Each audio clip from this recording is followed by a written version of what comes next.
Hey everyone, welcome to this special edition of Hometown PTBO. Wearing the pink today because this week it's pink in the rink, and this is my friend Neave.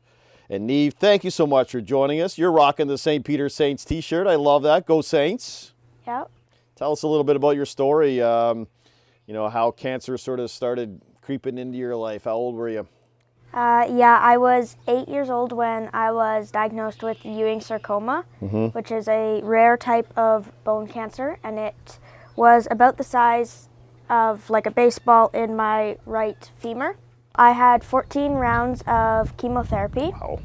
And then 32 rounds of radiation, which weakened my bone, making it so that a lot of the metals and constructive surgery that they've done hasn't held as well because the bone is weak. And so that's been an ongoing thing. So it's not like a treatment's done, it's fixed type thing, it's ongoing. I was done treatment in a year, but then 6 years later, I'm still physical issues. So it's not just a treatment and done type thing. Did you ever feel sorry for yourself, or you've always, since day one, just said, I can deal with this and I'm going to fight it and I'm going to win this? I did feel sorry for myself at the beginning for a long time. Like, it was hard, and I felt sorry, and I felt like, why me? Why me? Why is this happening type thing? But I figured it out, and I got through it. I imagine it took a team to kind of help you figure it out a little bit. Ultimately, it's up to you, and you're the one that said, you know what, I'm going to take this on. But just talk a little bit about your support system and the community and how that sort of everyone came together for you. I had amazing doctors and nurses, amazing family to back me up. I had lots of friends who were going through similar battles. So one of the main ones was Melissa Hines. She's a neighbor, and she was diagnosed a couple months after me. And so we kind of went through it together, and so it was nice to have that support. So I had lots of people behind me and lots of people helping me on. You got to drop the puck a couple Pink in the Rinks ago. Actually, it was just 2 seasons ago, but tell us about that, because I think Nick Robertson was out there and Akil Thomas maybe. And, that was fun. I was with Mike Martone, who was my teacher at the time, and he got it set up for me, and I was able to just show up. Down the road here, what's next? You probably have checkups and, heading down. Do you still go to sick kids, or where do you go? So and sort of what's next? So we go to sick kids. So right now, my hip is still causing me constant pain, and it's not whole. I've had many different surgeries to try and fix it and put it in place how it's supposed to be, but it's just not taking to that. And so the next step is just keep trying until something works. Hopefully I'll be able to walk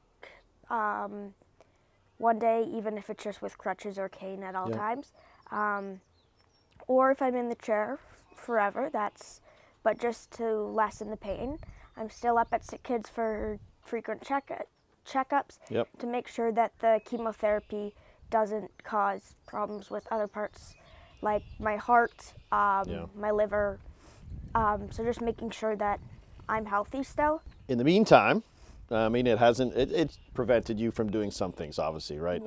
But hasn't stopped you from doing a whole bunch of other things. I saw the amount of interest you have on your Facebook page. You got like 82 things on the go there. What are some of the things that you really like to do right now? Well, obviously I'm in high school, so I'm trying to figure that out, get my homework done each night, and keep on top of things, which is hard. When you have parents that are both teachers, you've got to stay on top of it. Yeah. And I'm into baking, so I try and bake as much as I can. What's your favorite thing to bake? I like cookies and muffins. I really like decorating cakes. That's kind of a thing and you're good I enjoy. at it. But I like to try different things every once in a while. So, what advice would you have for, let's say, unfortunately, if there's an 8-year-old right now that just found out that he or she was diagnosed with cancer? It's hard.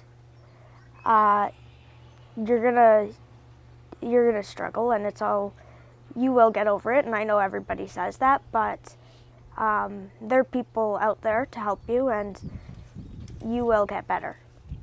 Looking forward to seeing you Saturday. It's always, it's a night where, you know, we celebrate the people like yourself that are beating the crap out of this cancer thing, but also nights where we celebrate people who've lost, people that are continue to battle. So it's always a great night, and keep up the great work. We'll see you at the rink on Saturday, and I'm sure you'll be rocking the pink. Yeah, thank you. I'll be there. All right.